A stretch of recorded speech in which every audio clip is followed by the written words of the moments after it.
That's the thing, like bringing your audience on the journey, like people like that, the authenticity of it, so that whenever people do see your highs, they will celebrate it with you because they've seen you at your lows. That's another thing. If you're looking to get started but you're worried about like, oh no, I don't live this flashy lifestyle, whatever, start now, because that's when you are most relatable. That's like if people can follow you along on that journey and then eventually see you win, they will be so excited for you, and that's what you want. It's blue tints on my hundreds. Life been going how I want it. Finally.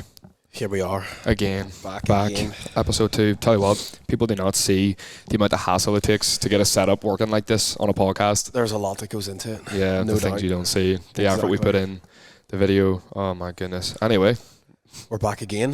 For another episode of the Hard Listen podcast, where us as two young entrepreneurs try to figure life out, I suppose, and hopefully bring you guys along in the journey and bring some value on the way. Exactly. Learn from our mistakes, learn from our wins, and we keep moving because we don't miss. Even when we're missing, we don't miss. Oh my guys. Do you understand what I mean though? Even when we're missing, we don't miss, because if we go to do something, we still attempted it. We were close to missing today. Yeah, actually we almost did. Yeah, to be fair, yeah. It's actually really difficult, like with our schedules, and Geedy's sick as well. So we're having a sick day today. Yeah. As you can hear by the voice. Hopefully it's not too bad. That's just what you sound like all the time. You reckon? Yeah. Raspy. I'm only joking, but how was the weekend? The weekend was good. NI Social Media Awards, Europa Hotel. How did you find that? It was a good evening, very good evening. Two of our clients were up for awards, so yeah. Even actually explain that to people, because I remember seeing someone comment on your TikTok comments. Like, clients? What? Clients for what? Yeah, so clients for the agency. So the agency's Right Now Social. We focus on content creation and social media management. So yeah, two of our clients were up for awards for within their, what was it, sectors? It is like sectors, yeah. So yeah, two clients up for awards. So it was a good night out, great night out actually. Did you bag anything? No clients bagged anything. Yeah. That means next year work harder. Exactly. Or smarter. We'll get it. Yeah. I was at a shoot all day that day, like, so I didn't get there. You were busy that day, like? Yeah. Flip me on, like, I was up to like 3:30 in the morning recording content for my Instagram, and it was one of those things, you get into a flow state, so you want to keep going, keep shooting stuff while you're like feeling inspired. Definitely the best thing to do whenever you're in social media. Like, if you feel inspiration, take action, because you're not always going to feel it. Like, it's that feeling. It can come in waves, like. Yeah, it definitely can. And if you miss it, brutal. You miss the opportunity. But exactly. Yeah. But nah, good weekend. NI Social Media Awards. Got there in the end, actually. I did see it. It was a fun night. Yeah, and had a little lovely wee after party. Exactly. Too many after parties. I know. But catching up. Yeah, at least. Anyway, let's get straight into it. Wee bit of chit chat. Yeah. Is there any other things that we should actually update on life? I don't really feel like there is. Well, there probably is. You're obviously going off to. Oh yeah, Croatia. Croatia here. Going off on tomorrow night. We head down to Dublin. Yeah, staying over and then head out to Croatia with Red Bull for a couple of days. It's for like football street style tournament. That'll be cool. Like. Yeah, I know. The sick thing is, like, you always get to meet like really cool, like, FIFA Street in real life. That's literally what it is. That is what this is. Whatever happened to FIFA Street? Like, mate, FIFA Street was. See, I don't play FIFA, like, but FIFA Street was back in the day on the Xbox. It was lethal. It was so good. Yeah, going there till it was, I think, Saturday night, Sunday morning. One of the two. Go on Saturday. Oh yeah. Come back. Yeah. Leaving Thursday. But I saw in the itinerary that on the Friday I saw Red Bull closing party, and I was like, yes, he's in for it. Yeah, the closing part. See Red Bull's closing parties. Oh my god, it's ridiculous. They don't miss. They do not miss. They go all out. We were there, like the one in Austria was out in May, and the closing party they shut down because the theme was paper airplane competition, the most ridiculous thing you'd ever hear in your life. Like. But they take it so seriously. The production value is mad. Like there was like 52 countries involved, something like that. Like there was 200 competitors. And how did you do in the paper airplane competition? Well, I was shooting the content. Representing Ireland over here. Well, unfortunately, the Irish boys did flop. They did disappoint us, and it was a bit embarrassing because I was kind of hyping them up as well. You know what I mean? Trying to be the hype man, the hype coach, but didn't do very well. But they had to go up in a private airplane and enjoy it. That's the main thing, isn't it? But they shut down an entire airplane hangar out there because they own some hangars. Oh yeah. So they shut down like a commercial airplane hangar to throw a party in it because the theme was paper airplanes. Ah, right, Yeah, okay. and it was so cool. Like you're walking in as if you're walking to a terminal to check in. So you're checking in, but it's for the party. Private party. Yeah, and That then is they're sick. obviously free vodka, Red Bull all night. So Fuck already. yeah, I'm looking forward to Croatia. That will be class. Yeah. Man. That'll be unreal. So yeah, general chit chat over. Let's get to the main segment of the pod. Which is main area we want to focus on today is building a personal brand on social media. one thing that has definitely placed us in the position that we are now, Definitely, yeah. and it is extremely important to be posting on social media. If you are someone that has a service-based business or a product, or someone that wants to be, a coach, a leader in the area, you need to be jumping on social media. Even for like, people don't realize how accessible it is. People get all way too up in their own head about it, like thinking to themselves, oh no, I won't be good enough. Oh no, like the content's not going to be good enough. Like I don't have the right equipment, all that sort of stuff. The thing is, you're not going to get better if you don't start. Build a lot of barriers instead of actually just taking action and getting Limited moving beliefs. with it. Yeah. Definitely. You got to take a little bit of action every single day. Like even A lot of sometimes- messages I would get as well. People fear of judgment of others, Yeah, other people. so they looking can't at them. post. Yeah, fear of what their friends would say and stuff like that. Yeah, that's one of those things. Like, it only really comes with time and practice. Like, so it's like it's kind of like working on a muscle. You get the reps in, and over time you get stronger. So it's the same thing with posting on social media. 100%. It's about also foundation is understanding your why, I suppose. Why is it you Why are you actually doing want to actively push out content, and who also is the audience what's the message you want to share, what's the value you want to share to that audience as well. I think that if you can establish both of them kind of key elements and aspects, then that is a good foundation to get started. That's Definitely. a big problem that most people do when they're starting out on social media is, well, it can be a good and a bad thing, is like place themselves into a box, like hyper niching, saying they're going to be this type of person, like within, say, fitness industry or whatever. But Definitely. the problem is, if you ever want to change direction, you now have a following built up that expect a certain amount of content from you. People need to understand that they are their own brand. Like, it's not people aren't just following you simply for this little quick snippet of value. You don't want to be that kind of fart in the wind where you're scrolling through your For You page, you see this person. I think definitely to an extent, but you can't just come out being like, I'm this, and that. Like, you have to have a bit of a niche, because it's like no one's just going to be like, oh, I'm just going to follow this guy because of his life, unless you're doing something massively extreme, which, let's be serious, your average person isn't doing. Especially when you start out, there's a lot of people, you probably will be working that 9 to 5 and you're using social media as a tool to maybe escape that or start a side hustle. Your 9 to 5, your normal life won't be that massively interesting. So it's understanding what is the main niches you can tap into and actually channel in on that. And once you build up a bit of an audience after that, then you maybe can niche out and maybe start implementing other aspects of your life into your content. But I think definitely at the start, it is important to kind of find a bit of a groove and find a bit of a niche. Obviously, pick your own thing. Like, but also get people to buy into you over long term. Your personality, exactly. Because the thing is, that is the main thing as well, is that like you don't just want to be completely robotic. You want to show your personality, and that's the thing that probably a lot of people do struggle with, is like kind of just letting their personality ease and kind of flow through. That's probably what a lot of people what I see a lot on social media is, like, say for example, kind of like people, like, I'm moving into more of the education space of like educating people on social media, educating people on content creation, which is obviously what the academy is going to be serving. But for that, I have to create educational style content. But what a lot of people do is they'll see what's working online and say, for example, like, do you remember Instagram Reels was literally just flooded with people looking at the screen, pointing to the top, and then it's like three things, like, and I'm like, people sacrifice their, like, that's your personal brand you're sacrificing there. Like, people will just know you as that type of person. You're blending in with the rest of people. You can still be creative and let your personality shine through. So obviously pick your niche, but also you want to be able to stand out. I think it's all about your personality though, because at the end of the day, people buy people at the end of the day, and it's like yeah, you'll have your substance and your knowledge and your worth, but at the end of the day, your personality is the main thing that people are going to ultimately buy into and buy. Do you know what I mean? And especially on social media, you are selling yourself every single day, and your personality is going to be very different than a lot of other people. That's the main thing. That's what your people USP. kind of stress out about as well. It's like, oh, like, I'm not going to be cool enough or unique enough. Like, there's if you have a voice, there's someone that's willing to listen to it. Like, there's going to be someone that's in a similar position as you. There's someone that's going to be wanting to do the same thing as you, like, that you don't even realize. Because a lot of us don't realize we take a lot of the things that we already do for advantage. wait, is that the word? For granted. For granted advantage. For advantage. Jeez. It's been a long week. It has been. We're only on Tuesday. Good God. But no, I know what you mean. But yeah, I think definitely building a personal brand anyway. It's kind of establishing like why. First of all, why are you actually doing it? 2, what is the value that the end user is going to provide? And 3, be yourself. Just let your personality ease through. And again, don't be afraid of judgment. I'll actually combat that, what you just said there. Be yourself. Don't be yourself. And a lot of people will say, put yourself on steroids. It's, yeah, so like I was literally making a wee small short video about this, like alter ego over being here. yourself.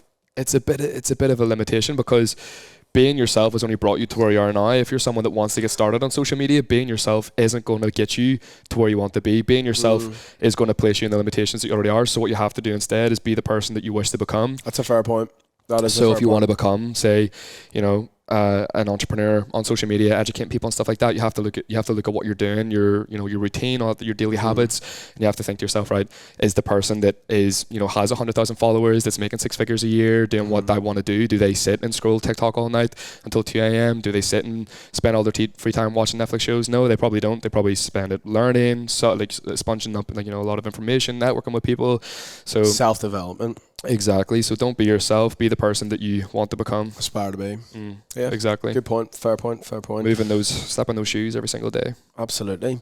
So we obviously touched a wee bit on personal branding then as well. So building a personal brand with the incentive of actually having a business to back it up as well. Because I feel like that is where a lot of the quote unquote influencers can fall short and only have a certain element of a lifetime. Yeah. It's like the whole influencing space.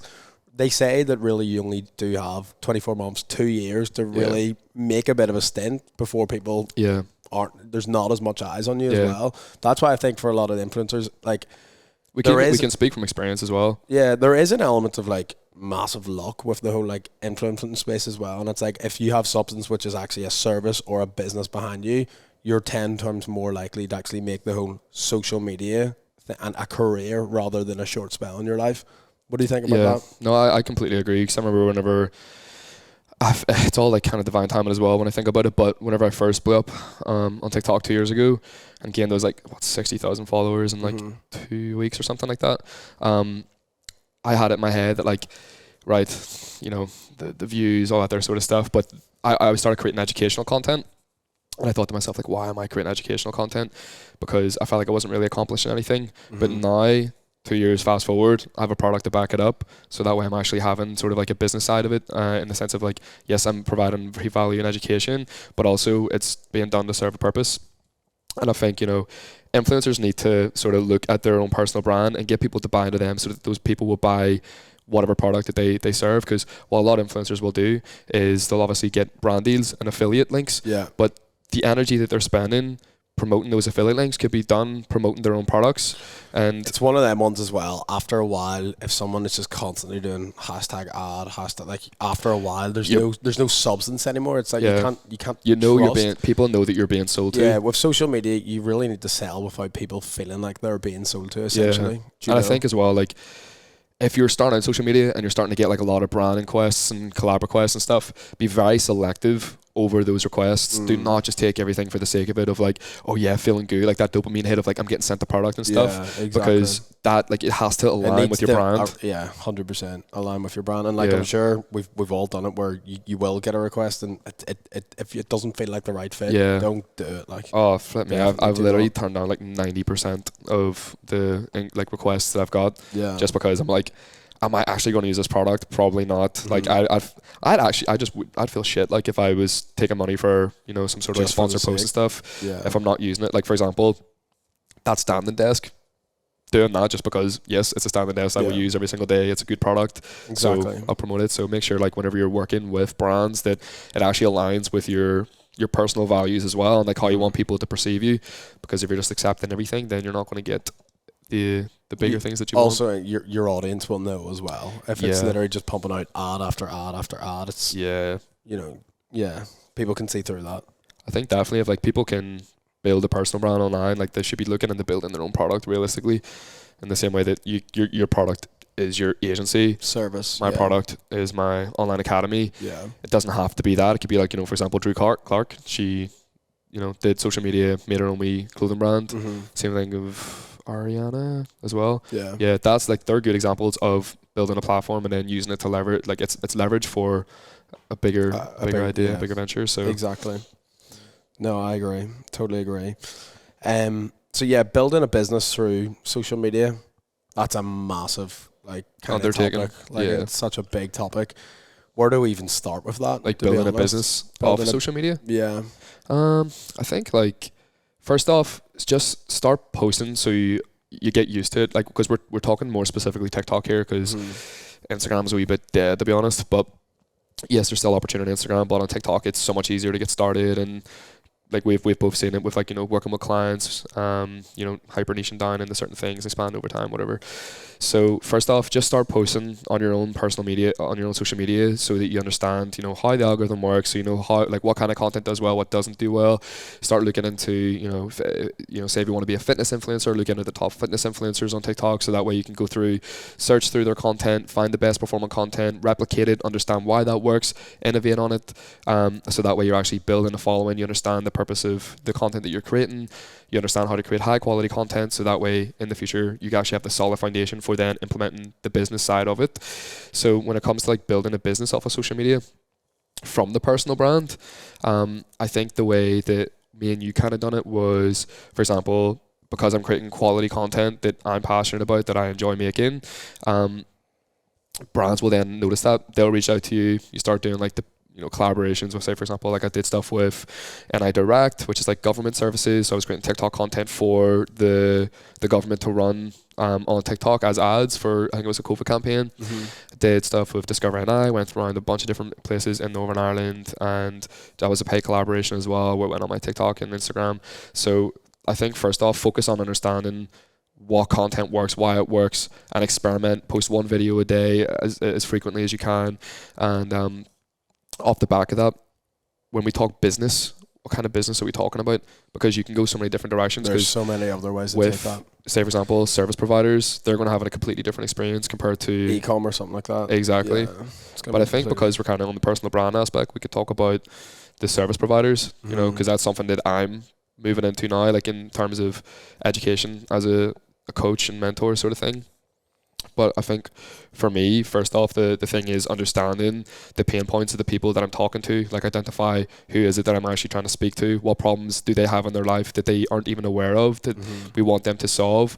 So, for example, were you going to say something? Yeah, well, that is ultimately the core aspect of business, is solving issues. I know whenever we'd go and have a first meeting with a client, you're understanding where they're at now, where they want to get to, and what can we do to actually fulfill and kind of mend that issue that they're currently experiencing, whether that be not having any content, whether that be not reaching the kind of exposure that they want to be reaching. There's so many different variables that you take into consideration. So yeah, like we said, each business is completely different. One could be a service, one could be product. So your strategy will be completely altered towards what it is they actually do as a business. I will drop this nugget though, so when people approach TikTok and they're trying to build a content plan, a content strategy, they go about it wrong. So all you have to think about when you're posting content, so I do this for when I'm working with an e-com brand, less service providers, but there's two styles of content when it comes to creating successful content on TikTok that actually gets people to convert, and that's your outreach content and your nurturing content. So your outreach content is basically going to be content that you can put out there that just literally gets eyeballs on your account, on your brand, something that's trending, but applying your niche, your brand into that trending content. So the goal is literally just for views. So that way when they do hit the plus button, and you can then retarget them with the nurturing content, which is then being more specific to solving, answering a question that they may have about your brand or your product or your service. It's not going to get as many views, but it's going to give them the exact information that they need to then make that purchase and land on your site. So outreach and nurturing content, that's literally what I've done for pretty much all the brands I work with. I just break them down in those two categories. So that way we're getting that, big exposure of getting new people in, and then the new people that do come in, and then we nurture them over the couple of weeks. And also with TikTok, what people need to understand, it's a long-term game. not all the time, or is one video going to pop off and then you're going to instantly get all those sales? That's the thing as well. I feel like a lot of brands and even people like will start TikTok and maybe stop straight away because they do expect the results literally straight off the bat. Yeah. It's about building a brand. It's a brand building exercise. It's not just get started on TikTok, push out a couple of videos, and before you know it, you have tens of thousands, hundreds of thousands of sales or views on your videos. It's not like that at all. Like it is a longer it's a longer with journey. businesses. Like that's literally like I remember last year thinking this, like people are spending, the way the industry shifting is brands and businesses, they're spending too much money on paid ads, but they're not investing enough into the organic content, because that's what's going to get people to buy into your brand over a longer period of time. Exactly. And it was literally, I remember seeing this, and my thoughts are validated whenever Shopify, they actually released a report in December stating exactly that too many brands are paying too much, spending too much of their time and energy on paid ads, because people's thought process is shifting. People know when they're being sold something. They know when they're scrolling down TikTok, there's an ad. Definitely. I also feel like TikTok as a platform has gave businesses the opportunity to show, not just show their products or show their service, but more importantly show their personality. And that's the main thing that's coming here. And we even experienced that so much with like UGC now, where user generated content is what UGC means as well, where there's actually people behind, like being the face and voice of these businesses as well. And it's like ultimately people buy people, and businesses really need to let their personality show, because ultimately that's what people buy into. Prime example of this is Ryanair. Before Ryanair were on TikTok, everyone hated Ryanair because you had to pay to go to the toilet and stuff like that. Then all of a sudden they start popping off on TikTok, and suddenly I'm like, Ryanair's cool. That is just one example of like a prime example of how. Yeah, real quick, shout out Bill Osh. Go ahead. How brands come across on social media can literally completely flip how you think about them, and whether you want to actually spend your money with them as well. And that's so the powerful thing. Like what brands need to understand, and businesses, is that when it comes to TikTok, it doesn't need to be serious. Like 100%. Those slow-mo shots showing your product off, no one cares. And the thing is, having that fun, like that's what people want. People want to be entertained when they come on the app. Keep that in mind when you're creating the content. It doesn't mean you have to jump on and do stupid dance trends in your clothing brand. Even production wise as well. Like not everything needs to be shot DSLR. Like iPhone is the way to go for a lot. I can speak from experience. I remember literally I was working at Outside In. Obviously, if you don't know, I was working at a clothing brand in Northern Ireland called Outside In, and I was working there for 3 years. I was doing all the content. I was the creative lead, and I literally started recognizing a shift of the performance of the content that we were producing on Instagram. The higher the quality, like as time went on, the higher the quality, the less engagement. So then I started trialing on just posting photos from the phone, and they started doing way better. So whenever it comes to production value on TikTok, you don't have to have a ton of equipment. See, I opt for my phone now. See, when I create content for my clients, it's my phone that I use, because that's native to that platform. That's what people expect. It doesn't have to be so cinematic and very well produced and shot. Definitely. It just has to solve a problem. There has to be, a purpose behind that piece of content that you're creating. And if it's relatable and people find it entertaining in some way, it doesn't matter the equipment. Which is, I think, I completely agree. It is quite interesting that there was just such a sudden shift between Instagram being everything so picture perfect and everything so like edited, and TikTok really, even for like just normal creators and just normal personalities, everything is just, it seems like the more raw and organic it is, the better it ultimately performs. And you know what's so sick as well? It's never been easier to make content. I was literally on CapCut earlier, right?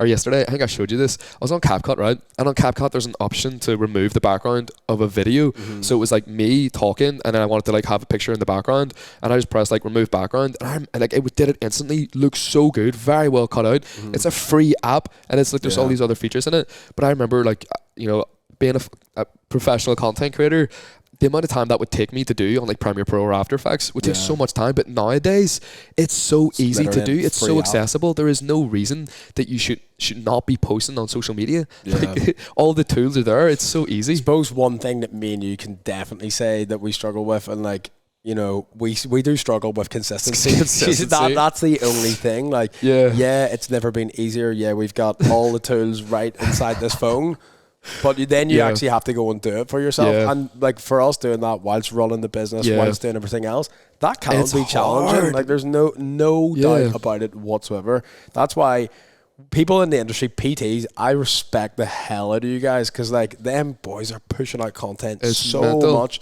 Like that's an industry where I feel like they kill it. Like, but like consistency is hard. Like, especially because like you said, like running the business that we do, we have to come up with content ideas all the time for other businesses. Yeah. So the way I work it is like 20 TikTok videos a month, right? So then if you have multiple clients, say you have 4 clients a month, that's 80 ideas, 80 100%. unique ideas. On top of that, having to come up with ideas for your own. And that's what we say. Like, it's a hard job. It's not easy. Obviously, it's never been easier to produce the content, but the strategy behind it, that's another level. Yeah. But that's when we say it's a hard job. And people are like, oh, you're not out in the field, plowing the fields or whatever. Like, yes, it's not physically demanding, but it's really mentally demanding. Yeah, definitely. And that is the thing as well. Like, people that aren't in the space will look at it from the outside and think, oh, your day to day so easy. All you do is pop up to these places, take videos, that's it. There's so much more that goes into it. And anyone that has worked in the space, you'll know that as well. There definitely even is. YouTubers, like, see people that do daily vlogs, flip me. It is so tough. Like Casey Neistat was literally, he'd done like... How did he do that? He easily done like a couple... It was easily over 2 years. Yeah, every single day. It was very did not consistent. miss. 10 minute, and he did not miss, no. But yeah, what goes behind it, and it's even if you're in the space where you're creating vlog style content, every single day is a video. Every single day needs to be entertaining. It's your constant life. You have to think about it all the time. Switches off. Because that's the thing is that with a lot of other industries is that you'll work on a project, and when you finish it, you'll be able to sit back and be like, you know what, that was brilliant. With social media, it's literally like back next video, next day. It never stops. You're literally you're feeding an algorithm all the time. It never ever stops. And that can wear you down after a while. Like, so definitely can. Like, even for personal or for business as well, because it's just about the consistency. And it's even like, I remember whenever I was making like 3 years ago, those wee daily vlogs I was making on Instagram, like the amount of time you would have to literally stop, think, right, I'm going to do this shot, going to walk past, edit it in together, it's going to look like this, the next thing's going to happen today is this. Like, you're constantly thinking suddenly content. Just walking down to the shop takes about literally, oh no, that shot's not good, need to set it back down, walk all the way back, do the wee walk-in transition. Like, there's so much that goes behind it. Like, that's why, like, people that produce social media content, because we do it, we have a lot of respect for it. If you're able to do it consistently every single day, fair play to you. It's not easy. No, it definitely is not easy. It definitely is not easy. Even anything else on like the personal brand thing that we want to touch on, like on building a personal brand. Yeah, I think it is as well. Just be authentic. Yeah, people know when you're not being authentic. People know that when you're putting on a front or putting on a face. See, I think what like people like, even from obviously speaking from my experience about me, like on Visual Jet and stuff, is like I have shown the journey entirely. Like, people have seen me at my highs, people have seen me at my absolute lows, like mental breakdowns, all that there sort of stuff. Like, I find, because I personally like confide through social media. Like, so I think the way it kind of worked with me was whenever I was working like 12 hours every single day, and I was kind of sacrificing friendships. So for me, it was like social media, Instagram stories. That's my comfort thing. That's me coming to be able to hop on and just chat and talk and stuff like that. And I think people like that, the authenticity of it, so that whenever that's the thing, like bringing your audience on the journey, like when people do see your highs, they will celebrate it with you because they've seen you at your lows. Yeah. So that's another thing. If you're looking to get started but you're worried about like, oh no, I don't live this flashy lifestyle, whatever, start now, because that's when you are most relatable. That's like if people can follow you along on that journey and then eventually see you win, they will be so excited for you, and that's what you want. So don't be afraid to start. Definitely. I agree. So building, I suppose, another aspect of social media as a whole, for this probably more goes along with the kind of personal brand, it is also building relationships through social media as well. Yeah. I know a lot of the people that we would have around us, like, no, I would definitely be social media kind of relationships as well. And people will have, like, that's something, like, whenever you, because we're obviously in the industry, if we take ourselves back 4 or 5 years ago and you would look, say, the David Dobrik's, the Casey Neistat, that's what they have, like those circle of social media friends. There's a reason for that, because not that we can't hang out with people that aren't in social media, but the people that are in social media, they understand the ins and outs. Like, they understand how difficult it can be, how taxing it can be. Like, you can confide in them and they're not going to be like, yeah, but you're just making videos. You know what I mean? Like, you have to have those circles because people will understand it. You can actually, bounce off each other, have ideas, help getting content shot, all that there sort of stuff, which is why people will naturally click up within the social media space. Definitely. Same thing with like, masterminds in business, people want to win, people want to do better for themselves, and the only way to do that is to network and learn from other people's mistakes. Yeah, definitely.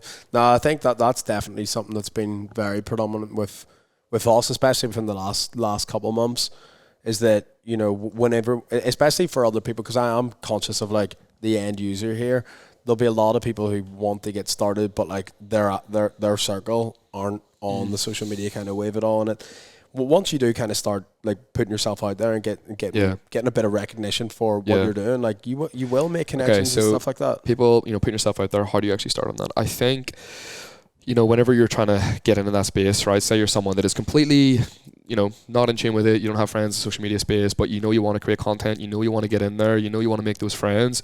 How do you do it?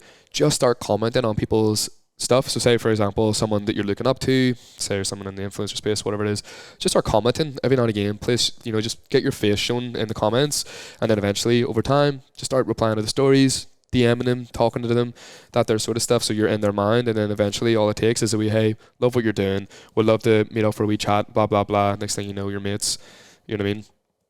So I think that's probably a good way to get started. Yeah. That's kind of what I've done as well. And also understanding that people aren't as inaccessible as you think. I remember like when I got really excited whenever I was in New York and I reached out to these two photographers that had like 500,000 on Instagram each. And I was like, oh, they're never going to reply. And I remember when they replied, I was so hyped. I remember being in the tube and like just freaking out because they were replying to me. But then whenever you do get social media followers, you do realize that like they're still humans. Like they're literally the exact same as you. They just have a following. Like it is not what it's made out to be. Like that's the other thing people don't think about. Like, see, once you do get a following, and I experienced it because on my other TikTok I had like 82,000 followers. My Instagram at its peak 38,000, something like that. Had all this mad network of like amazing photographers, content creators that were like hundreds of thousands of followers DMing me and stuff. Like, and you realize when you talk to them, like we're literally all the same people. Like, that's it. Everyone to an extent is just trying to figure it out as well. And just be nice. You know what I mean? If you're just nice to people, like people wouldn't acknowledge that. And I reply to all my DMs as often as I can. Like even from people like I don't look at followers. I'm like, if I can guide someone, then that would be great. I want to see people win. Like, so I think even for both of us, like if you have any questions, feel free to DM us and ask, because we're open books and we want to be able to give back and provide value wherever we can, because it's not an easy game. You know what I mean? And especially in Northern Ireland, it's a very new game that people are still trying to experiment with, and we've been doing it for like the last, well, on TikTok especially, 2 years, Instagram 4 years. Like, we've got the experience behind it. So yeah, definitely. But no, I think there definitely is, as we touched on earlier, there definitely is a stigma where it's like it's an easy game. Like it definitely is not an easy game. But if you, same as everything, if you take the gym, if you show up every single day, you will see results. Better. You will see results from it. Yeah, definitely. Anything else we really want to add to that? Building brand, social media, business, anything else? I think we had a couple questions that people wanted answered. Finish up Q&A. Yeah, we're thinking about making this a wee segment as well. Like, you guys just answer, give us some questions on our social media, on our Instagram stories, and we'll fire them into the podcast. So that way you're getting your questions answered, Definitely. So we got some questions here then. Last week's segment then. Best and worst thing about doing social media. If you actually want to read out their name. You want to read out the name? Yeah. So Cameron Glasgow, first question here. What is the best and worst thing about doing social media in Belfast? The best thing I'm gonna say is that there isn't a lot of competition to an extent. Yeah. Belfast as a place is relatively small. There's not a lot of people that do push themselves out there on social media. So in terms of getting recognition, if you want to build a business through it probably, I'm not even going to say the word easier, but you can be a bigger fish in a smaller pond. Exactly. I would say. So I'd say that that is definitely a good thing. Also, because Belfast is a small enough place, you can be in the circles who are all doing it relatively easy. It's quite accessible as well. Yeah. I think that's definitely a good thing. Worst thing is, I would probably just say it's the kind of stigma around it over here as well. That, what are you doing? Like, you kind of live in your own box. Don't really push yourself out there. I think there can be some negatives drawn towards that as well. Yeah. I think it's definitely, again, the worst thing. Like, two different types of people would view our content. And I remember, like, I was getting, like, probably from the older people, I was getting like a lot of love, like encouragement, like keep doing that. Love seeing people, like young people, like trying to thrive in Northern Ireland and push the boat forward. But then it's the younger people that will then be the ones that are like commenting negative things. You know what I mean? Yeah. And we understand, like we said, like we get it. You're not going to extract our entire personalities and know that know who we are off a 15-second TikTok video, and Definitely. that's something we're even trying to improve on our end, because we understand like we only really have the time to make content around our lifestyle, which is going to give a certain impression. Yeah. Whereas we do want to give more value back, and I think that's what the purpose of the pod is. But even then, like I'd love to make more content on like mindset shifts. You know what I mean? Like how I shifted my mindset, because you know I'm from Ardown. You know what I mean? Now I'm sitting at the top of the Oval. Like I want people to experience that same journey, and we're not egotistical. You know what I mean? We're not like, we have time for everybody, and we want people to see that as well. But yeah, that's a difficult thing with social media here. But also I would agree with Giddy on the best thing, just simply the fact that we can be big fishes in small ponds. And that will probably, there's another question there I think about moving away. SD card ran out of battery, sorry about that. Oops. Out of memory. So Sophie Little asks, would you ever move to another country to better your social media and businesses? Yeah, definitely. I think this is something that I've definitely spoke about. Not actually just because of the better my social media and business, but also for life experience as well, to be honest. Yeah. I think I definitely, like I'm only 24, like I definitely want to experience different cultures, different geographical location, 100% my life. But yeah, naturally by doing that, your social media and business, there will be growth with that as well. Definitely. What about you? Would you want to? Yeah, I think I remember seeing a TikTok recently about like, you know, it's so, like someone said about like it's so important to get out of your hometown. Yeah. And I relate to that. I didn't really know my potential until like, you know, I was traveling doing content shoots in like Portugal, LA, New York, all around England and stuff. And it's through that I started realizing like what is out there, what the possibilities are. Like especially growing up in Northern Ireland and Belfast, like you do think really small, because you don't realize the potential and the opportunities out there. So I think in terms of mindset, like I really wanted to move to Manchester, because it was kind of like just like a bigger Belfast, like more people to talk to and stuff. Yeah. But I think for us right now, there's a lot that we can do here. There's still a lot that we can take advantage of. There's still a lot we can do to further maybe the industry in here, like in terms of social media and stuff. There's no one really doing what we're doing here, even in terms of talking about socials like this. So I think first off, yes, establish a very strong foundation, build off of that, and capitalize as much as we can. And then once we do kind of hit the ceiling, I don't think we're at the ceiling yet. Once we hit the ceiling, then maybe we'll start looking outward. But we'll definitely be doing like trips and stuff. Creating content. I think it's about comfort zone as well. Definitely like expanding that. And again, people you can meet while traveling, all that kind of stuff. Like I have a lot of friends that have done traveling and they fucking scream about it. Like, so yeah, I would definitely, me personally, I would definitely be open to that. Cameron Mooney Fitness, how important is production quality to content creation, top range video, image and sound? I'll more lead this one on you, big man. Yeah, so it depends entirely the industry that you're going for. Do you know what I mean? Like if you're someone that's trying to produce one-off videos, like high quality production for gyms, that sort of stuff, then yeah. But see, to be honest, I wouldn't even do that now. That's why I don't do content shoots on my camera anymore, because it's not a very good opportunity vehicle. Like you're not going to be able to, people don't know how to properly utilize that content. Like a gym will hire you to go make a video, but then they don't know how to actually get the most out of it. So to say they're paying $1,000 for the video or whatever, then they're not going to chop it up. They're not going to use it on like different bits of social media. They're not going to use it for ads or whatever. Like they don't, to get the most value out of it, which is why I do more like TikTok style content, because that's what I think we both think where the biggest opportunity lies. So in terms of production value, if you're going to be doing what we're doing on TikTok, take it from me, like you know, a content creator through and through with the camera, the photography, the videography. The opportunity right now is on TikTok, organic video content. Figure out what works. You can even run those as ads. The production quality nowadays does not matter. You don't need a fancy camera, you just need your phone. Okay. Ethan Dunlop 67, any book recommendations to help build a business / mindset? Yeah, book recommendations for anyone who would potentially be struggling with judgment before they start posting on social media. The Subtle Art of Not Giving a Fuck. Yeah, great book. Really, really great book. Not obviously just for social media or for business, but general life as well. Another business book that I've read, I wouldn't say general business book, but Think and Grow Rich by Napoleon Hill. I've read that at least 4 or 5 times. Great book.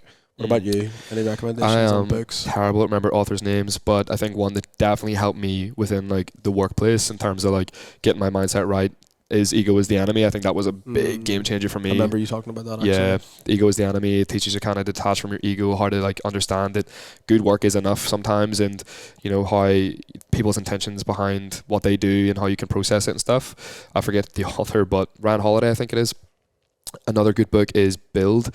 Again, I can't remember the author. I'm so bad with names, but yeah, it's just kind of, it's the guy that basically headed up the iPod and the Nest thermostat, the Nest.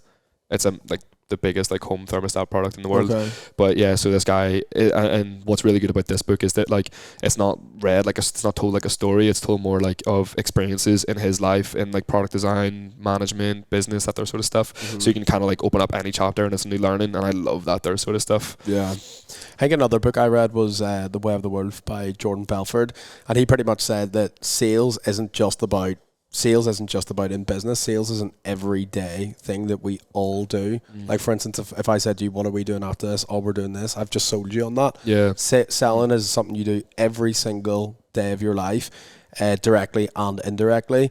And especially if you are wanting a big topic, we've spoke on this, is social media. Ultimately, every single piece of content you're pushing out, you're selling yourself or you're selling your business or service in one way or another. So that is another very good book, Way of the Wolf. I think just to finally wrap it up, I suppose, like Hustle Harder, Hustle Smarter by 50 Cent. Oh, yeah. I remember telling you about I this haven't book. got to that one yet. Yeah, it is so good, because obviously 50 was a gangster growing up and then turned into a rapper, and now he's like in TV, film, all that sort of stuff. So there's a lot of great lessons to learn from that, even in terms of like, I remember him talking about his squad and the people that he was afraid to cut off, and next thing you know, he's paying $170,000 a month utility bill because he doesn't want to say goodbye to his mates, that sort of stuff. But about surrounding the right people around you and not people that are going to be, leeching off you, but dragging you down. Yeah, exactly. Definitely. Well, listen, I think that is a good way to end it. Good place to end it. Anything else we want to add just before we wrap up? If you are listening to this on YouTube, make sure to go ahead, hit the like, leave a comment down below what you would like to see from us, what would you like to hear from us. Also, if you're on Spotify, we do have a question down below that you can reply to that we would love. And also, there's a poll at the bottom, so please do interact with the poll. We're going to be continuing to pump these out every single week. Hard Lesson Tuesdays. Hard Lesson Tuesdays, indeed. So Super. that is it. Katie and Jed, we don't miss.